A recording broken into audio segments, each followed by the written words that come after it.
Hey guys, since some of you are so fed up by all the sick P320s in my channel now, I present to you another high-end 2011s, Atlas Erebus. And before I start, just want to say to the haters, if you do not feel comfortable seeing other people's, high-end 2011s and you'll be super sarcastic about, oh, he's rich or he has, an expensive gun or blah, blah. If you have nothing nice to say, okay, unsubscribe and leave. All right, that's all I want to say. It's not about money or being rich or poor or whatever. This is, I'm passionate about it and just want to show you guys what I have. And sometimes my videos help people out. Sometimes I just want to, I say show off, but I literally don't mean to show off. And, it's not about money, okay? And so here it is, Atlas Erebus. First, I'd like to call out their dealer Covert with K. Those guys are super awesome, and I placed order with them, and they called me to go through all the things that I want to do and confirm everything. And they're super easy to work with, super nice people. Yeah, I highly recommend them if you want to consider buying an Atlas from a dealer. So. Really, this I don't want to go into the details and the rundown of the gun because there's plenty of videos out there on YouTube that can give you all that information. So I guess just want to go through what I have, maybe different from others. First of all, safety check. All right, empty mag, empty chamber. All right, so obviously. I like heavy guns, so the first thing that jumps out is the brass grips, and it's the right side pump swell, I think, if that's not what they call it. But basically, you get the idea. It's like it's a bump that fills the gap within your palm, and the other side is a step. So I took this advice from Adam from Atlas. He posted a video some time ago explaining all the grip panel shapes and why is there and everything, and I'm deeply convinced. So, and now I have one, and if I put a grip on it, it's really biting. My hand is really biting into the gun, and these fingers can rest like flat here.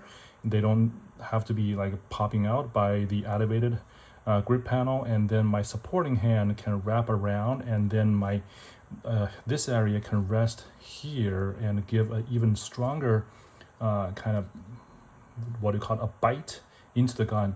And if I squeeze hard, right, it's really secure, and it gives me a super like strong grip or sense of good holding of the gun, I should say. So that I'm very happy about it, and the material is brass because I like heavy guns. I want anything that can mitigate the recoil, and I know 9mm minor is the grip is more important than anything else, but that's what I like, heavy grips. And then thumb rest to me is the must-have, especially. This is from Atlas itself. It works well with the gun. You don't need to do any fitting or anything like it. So the thumb rest, it feels very comfortable. It's large and it's grippy, and I think the biggest feeling, and all this checkering thing, right? The biggest feeling of this gun when holding in hand and squeezing it, you feel like, compared to other guns, you feel like this is really secure and not moving at all in your hand, and right off the bat that you're gonna have a good shooting experience the moment you kind of hold it and squeeze it. So and then to make the gun heavy, and also because I have a heavy grip, I can afford to have some added weights at the front so that it does not nod head or dip. it's more balanced. So I'm able to just mount a TLR10 on it. So now if you see, if I can show you, the balance is pretty good. It's not destroyed really or impacted by the added gun light, right? And if you see my videos, I pretty much put a light on any gun that I have that has a rail. So, and I think this flush fit makes it look pretty good. And I like blue because it matches Atlas logo color. So I got the straight medium blue trigger and the mag base plate. And yeah, I put a Holosun 507 comp on it. It works really well. I've shot a lot of 507 comps on different guns of mine, and I like it. It's reliable. I know some of y'all might think, oh, it's a cheap Chinese brand or whatever. To me, it does not matter like which country is it from, right? As long as it works well, the price makes a lot of sense, then that's it. I'm gonna go for it. It's not like, oh, I have so much money that I have to buy the most expensive thing. Like, it's not like that, okay? Because I want, cost-effective things.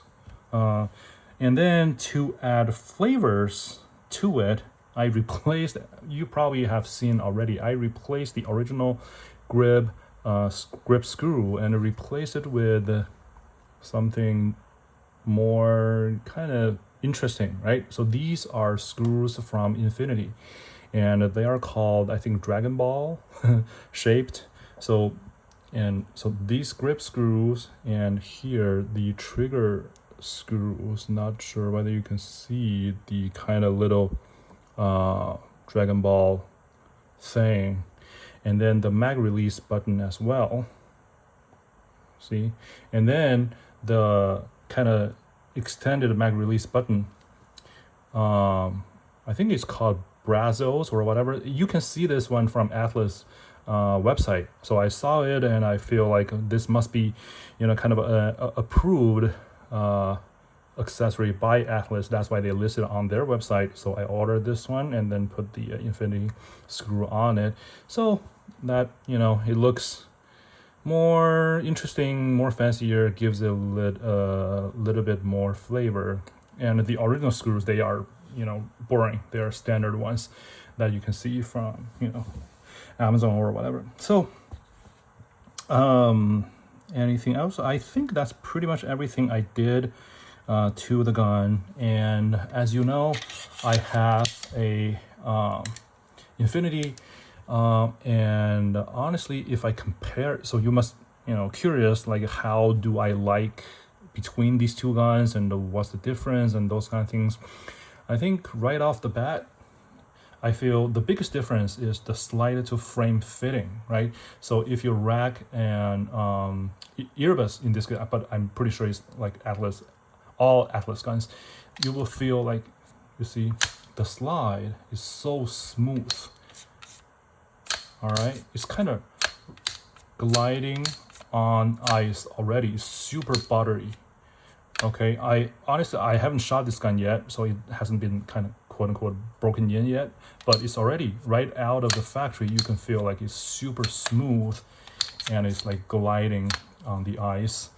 And compared to that, Infinity is more like super tight fitting, and it's a little bit more resistant, and it's a little bit harder to rack and everything. I think it's not like a good or bad. It's just different types, or different traits, right? So Infinity is super tight, like zero tolerance and those kind of things, and this one is super smooth.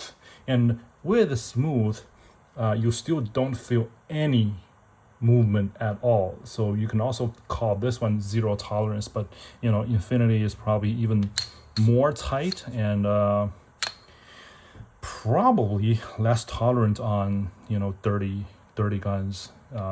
But anyhow,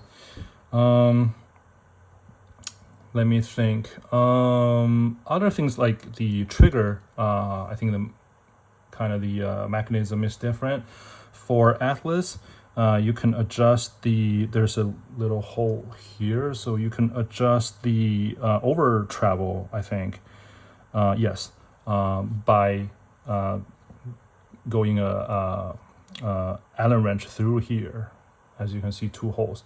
Originally, I thought the pre-travel adjustment is the upper one. Then I try to reach a Allen wrench through it and then try to turn it, and it's not like actually turning.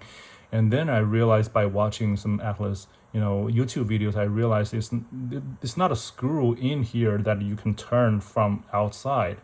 It's actually the trigger itself is twisted onto the trigger bar. So if you want to adjust the pre-travel, you would have to take the whole trigger out and then twist the trigger in, I guess, and then put it back in. So that's another difference. I remember for Infinity, I was able to adjust both pre-travel and post-travel just out from the outside.